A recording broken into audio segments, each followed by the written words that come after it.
What is going on, everyone? My name is Andy. Welcome back to another FPL video. In this one, it's some of my early thoughts ahead of Game Week 9. Very early thoughts in this case because we do have an international break, but the FPL content does not stop. I'm going to go through some of the watch list players, including a 4.9 million penalty taking midfielder, and go through some of my notes from the weekend. So if you enjoyed the video, make sure to give it a like, hit that subscribe button if you haven't done so already, and let's jump into it. So let's start off with Cole Palmer, who took a penalty for Chelsea at the weekend against Burnley, which I don't think many people were expecting. And at 4.9 million, that is definitely interesting to me, even though Chelsea's fixtures are about to turn. So from game week 9 to 13, they've got to play all of Arsenal at home, Spurs away, Man City at home, and Newcastle away. The only okay fixture is Brentford at home in game week 10. But still, if you've got a penalty-taking midfielder at 4.9 million, even with those fixtures, that is definitely something to at least consider. You don't have to run out and transfer him into your team straight away. He also has a yellow flag in FPL, although I'm sure that's probably just going to be an international break injury.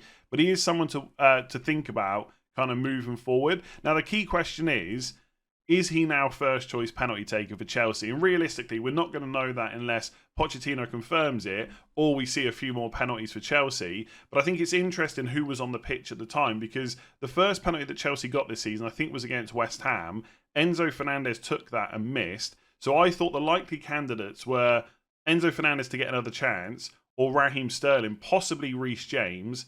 And that's about it, really. I know, obviously, Broja and Jackson are number 9s, and often we expect the number 9 to be on penalties. But Jackson's never taken any in his career, from what I can see from when I've looked it up. And Broja's taken 2, one in the under-18s Premier League and one in the UEFA Nations League B. Right? He's not taken any for Chelsea, in a league game or a cup game or anything like that. So it's not like they are out-and-out penalty takers anyway. They're not like a Harry Kane or a Mo Salah or anything like that.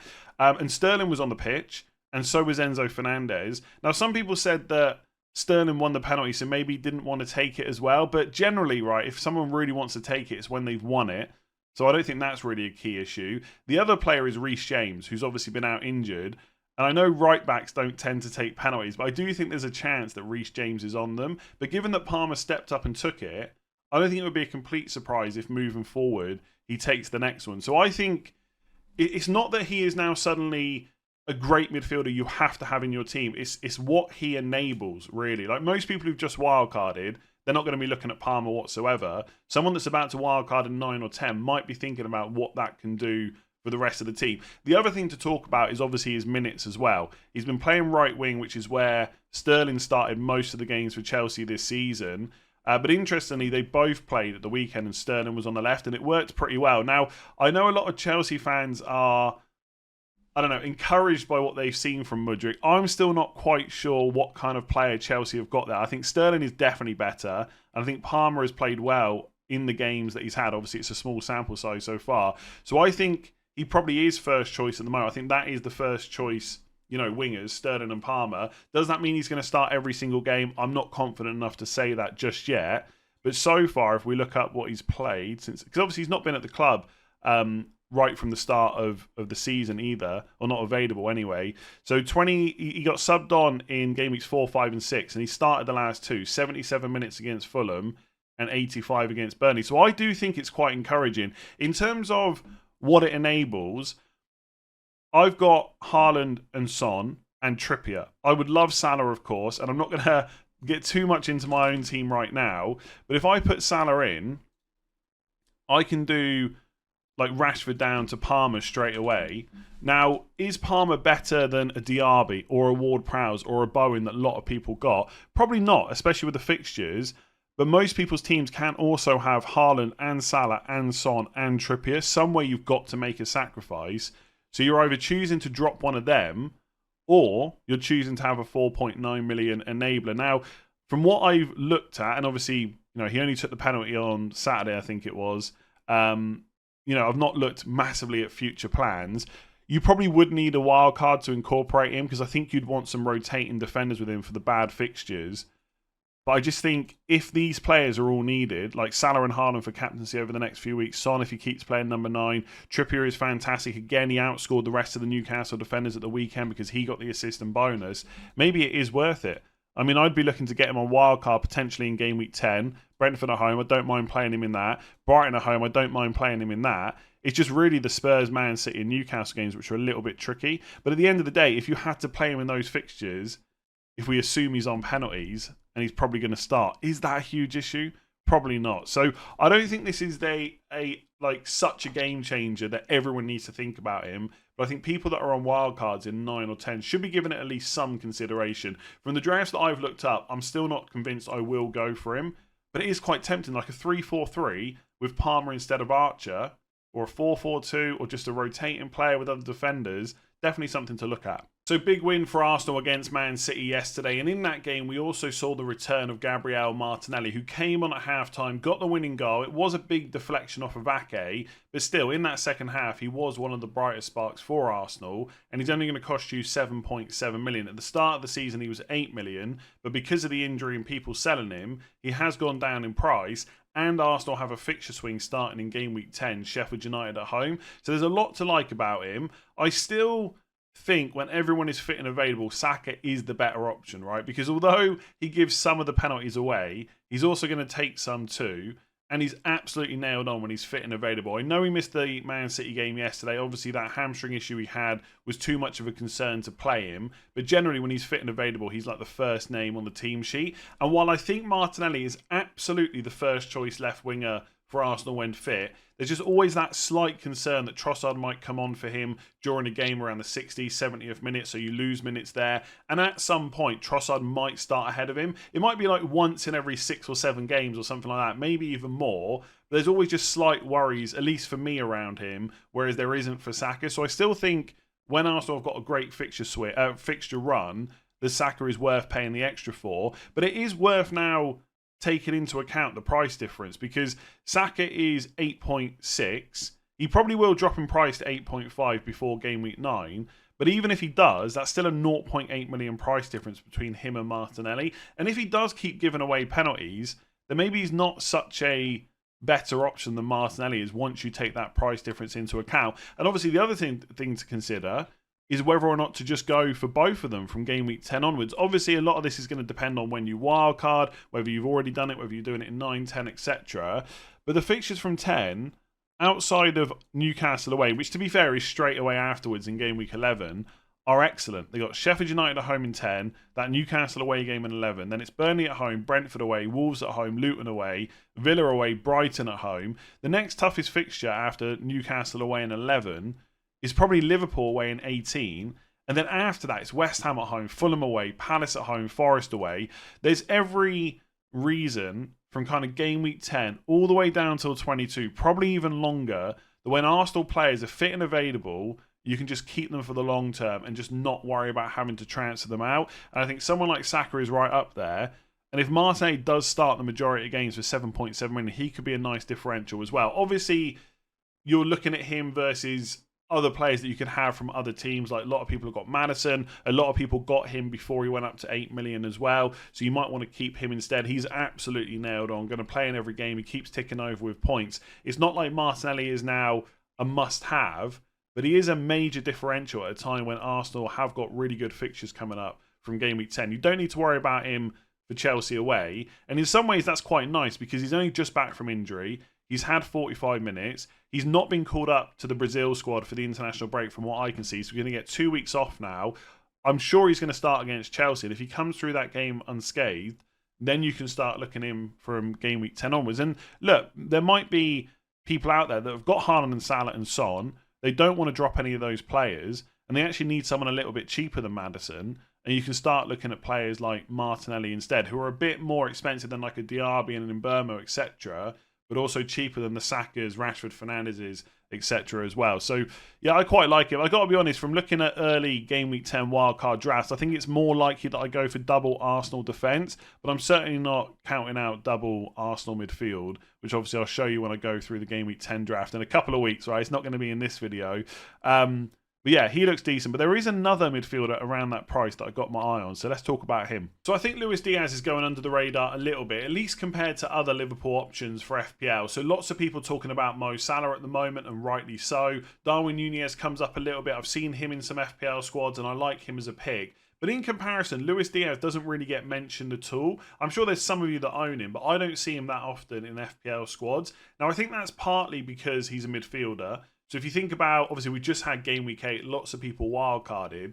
With Darwin, it's him versus Watkins versus Alvarez. You can absolutely make the case that Alvarez or Watkins is a better pick. But there's not a huge amount of forwards to pick from. So I get that choice to go for Darwin. Whereas in midfield, lots of people had Son, Maddison, Salah and Diaby. So there's only one more spot. And if you're trying to have a Trippier in defence or a Watkins in your front line, it's quite hard to find the money for a 7.5 million Díaz. So I understand why he's not in many squads at the moment. He's not in mine either. But I think he is worth looking at going forward because Liverpool's fixtures are great. They got Everton at home in game week 9. Although it is worth noting, as a Jordan Pickford owner, their stats are actually pretty good defensively, but they haven't had a huge amount of tough fixtures. So I think this is still a good game for Liverpool. It's also the 12:30 kickoff on Saturday after an international break. Jurgen Klopp hates that fixture slot. So who knows what kind of Liverpool will turn up, and we'll talk about whether Díaz will actually start that game in a minute. But on paper, decent fixture. Then from game week 10 onwards, so for those of you looking to wildcard that week,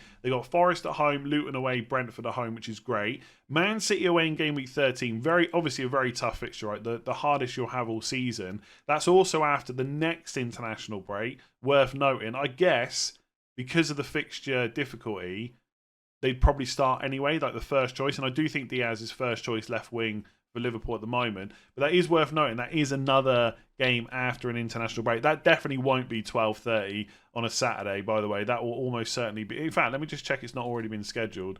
It's not been scheduled, but that's going to be the 4:30 game on Sunday, you'd imagine. Then game week 14 is Fulham. But even after that, the fixtures are still pretty good, right? They've got Fulham at home 14, Sheffield United away 15, Palace away in 16. Then it's back-to-back home games against United and Arsenal. And then it's Burnley away in game week 19. But look, whether or not you keep him that long anyway, I don't necessarily know if you would, because there's loads of other midfielders. But right from game week 9 to 16, the fixtures are just great for Liverpool. And I think outside of possibly the two after the international break, Díaz is probably going to start them all, because that is what's happened so far. The only game we only went off early was against Newcastle. That's because of the red card, so nothing to do with really his performance. But he only played 45 against Wolves. That was the game after the international break. So I am a little bit worried about game week 9. But that has some knock-on effects, right? So for those of you, and we are going to talk about wildcards quite a lot this week and next week. I think after game week 10, the wildcard conversation will go down quite a bit. But for anyone that's on game week 10 wildcard, that means if you're looking for a punt in game week 9, there's a good chance that Diogo Jota starts. And I like that for 1 week only. And then in game week 10, you could look to go for Díaz, maybe as a 3-week punt, similar to what we did with, what I did anyway, with Martinelli for game weeks 1 to 3. And then for game week 13, Man City away, you could then look to either get rid of him, bring someone else in off your bench if you don't think he's going to start, and then either you switch to someone else with good fixtures, or you just have him from that another good run from game week 14 onwards. So I quite like him at his price point, but obviously he's up against not only other midfielders at that price, but just other midfielders that are going to be taking up your 5 spots. So if Son's still playing number 9, he looks great. Salah looks great as well. Villa's fixtures from 10 are decent. Just talked about Martinelli at 7.7 million. You might want to keep Maddison. You're trying to get Saka in there. Jared Bowen's going to be an option as well. It's not like Díaz is just a standout obvious pick, but as a big differential, he is worth looking at. And his underlying numbers have been decent. 0.39 expected goals per 90, 0.16 expected assists. And he's actually underperformed. He's only on 0.33 goals per 90, and he hasn't had any assists so far. So there is definitely more to come from him. I think another reason he's gone under the radar is he's only got 2 goals, and they both came in game weeks 1 and 2. Hasn't scored since, although obviously he did score against Spurs. That should have counted. I'm not going to get into that again. But I think, given the lack of returns, that's going to make a lot of people just not look at him. Whereas I picture it as, or view it as, good underlying numbers, playing for a team that are going to score a lot of goals, great fixtures. Maybe this is the time to start thinking about him. So if he starts against Everton, and hopefully because it's the early game we'll get a leak, then he is worth a 1 week punt. If he doesn't, then I would be looking at Jota. But from game week 10 onwards, for maybe that 3 game week period, I really like the look of him. It's just whether or not we can fit him in when there's so many midfield options. All I know is I cannot see myself switching to 3-4-3.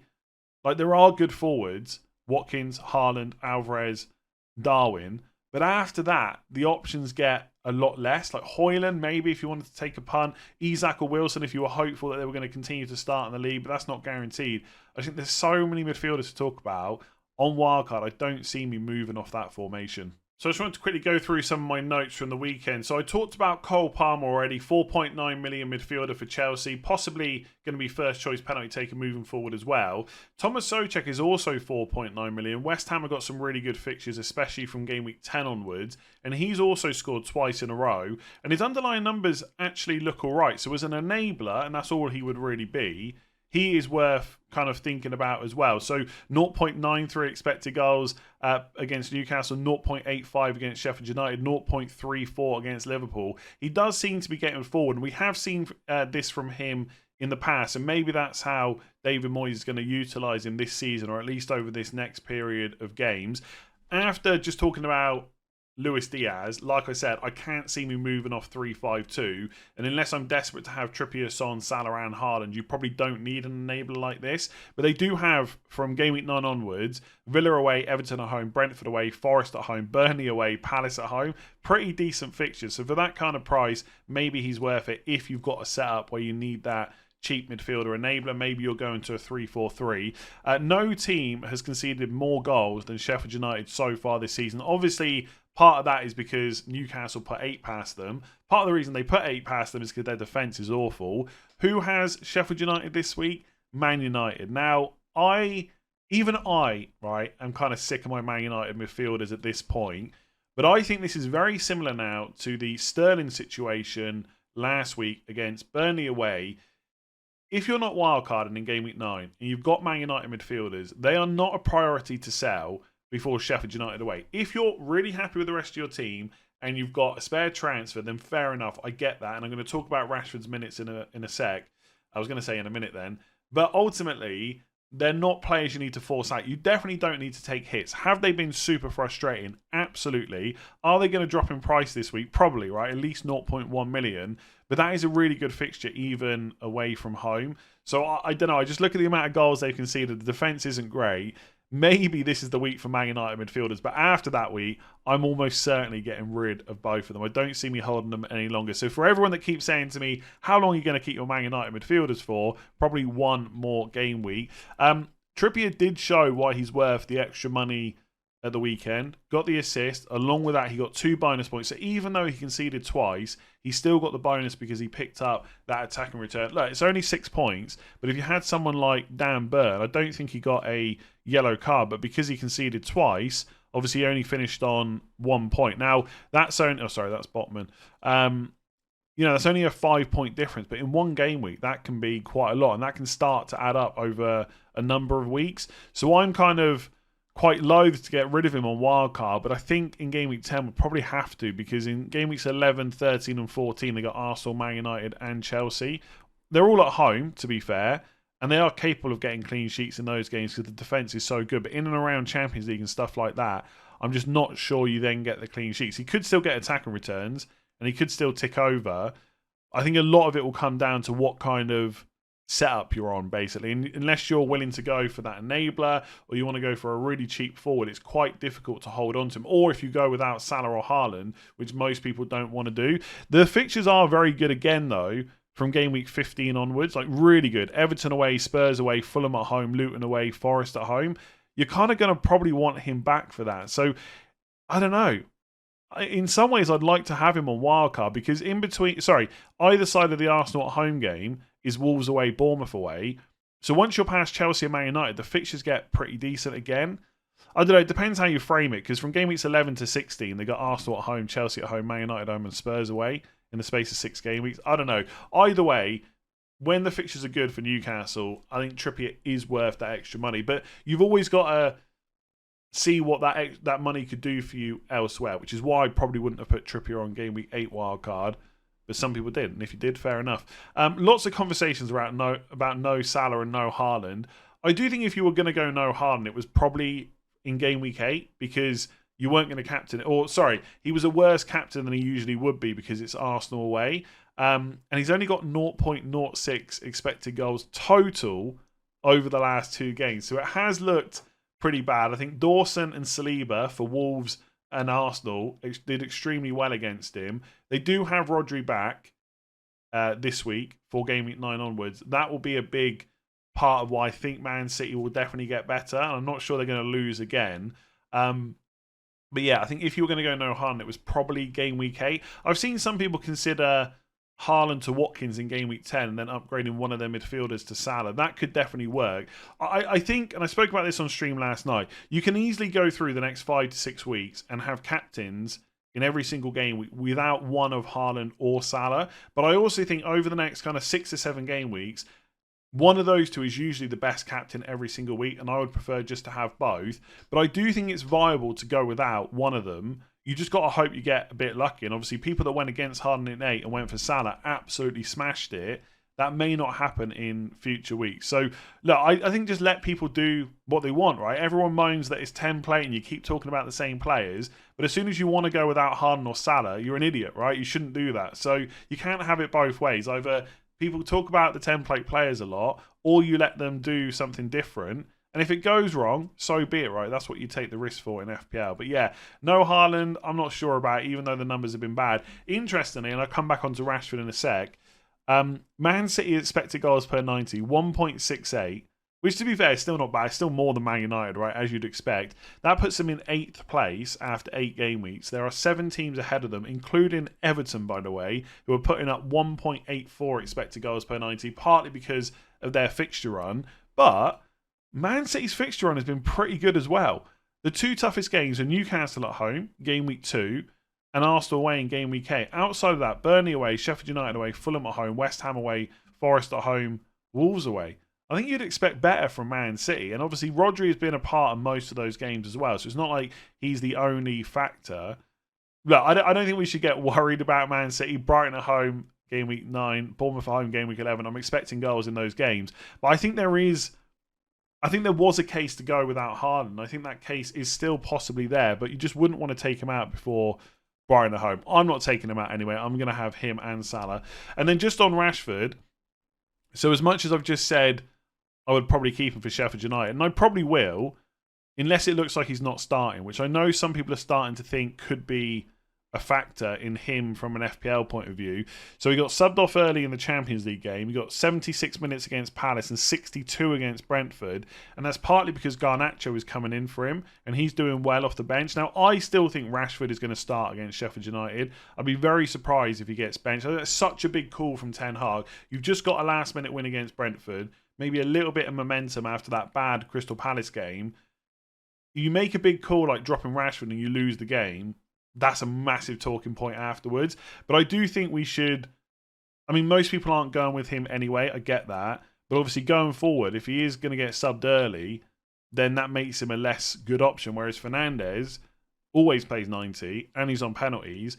If you were going to keep one of the Man United players because of their fixture run, which I'm not saying is a good or a bad idea right now, Fernandes is definitely the one to go for. But I still think for Sheffield United away, I'd probably look to keep Rashford. So they're just some early thoughts. In terms of my own team, I don't really want to get into it massively in this video, but I think I've got to roll or just take a punt. I think I could get away with not wildcarding in Game Week 10. Like I could get Salah for free. I could get Salah for a -4, but I can't get an Arsenal defender in as well. I can't get Saka in as well. I can't change my goalkeeper. There's just enough other changes in Game Week 10 where I'll probably wildcard. But looking at my team for this week, Turner against Luton at home, Trippier against Palace at home, Cash against West Ham at home, Udogie, Son and Maddison all against Fulham at home, Mbeumo versus Burnley at home, Fernandes and Rashford against Sheffield United away, and then Alvarez and Haaland against Brighton at home. There's not really any changes I need to make. I'm not even sure what my 1 week punt would be right now. But I don't think I'm taking out my Man United players, and I'm definitely not wildcarding in Game Week 9. Like, I know Salah is such a big reason to wildcard. I would love him in this draft, in this squad, but I'm not going to take a hit to do it, and I'm not going to wildcard when so many of my players have such good fixtures. So I've got to go 1 more week through the price drops, 1 more week of not having Salah, and hopefully come out of it with a green arrow going into a wild card in Game Week 10. I think this week is even less of a worry about not having Salah because I'm definitely going to captain Haaland, whoever I own, because Brighton at home is such a good fixture. And I also think Son's great against Fulham at home as well. So that's my team. That's my early thoughts. If you've enjoyed that video, make sure to give it a like and hit that subscribe button. I will have a few more videos out this week, but not as same as usual because obviously it's international break. But I'll do a wildcard draft and stuff like that. If you are listening on podcast, make sure to rate 5 stars. And if you haven't checked out Fantasy Football Hub, links in the description below. I'll catch you again soon.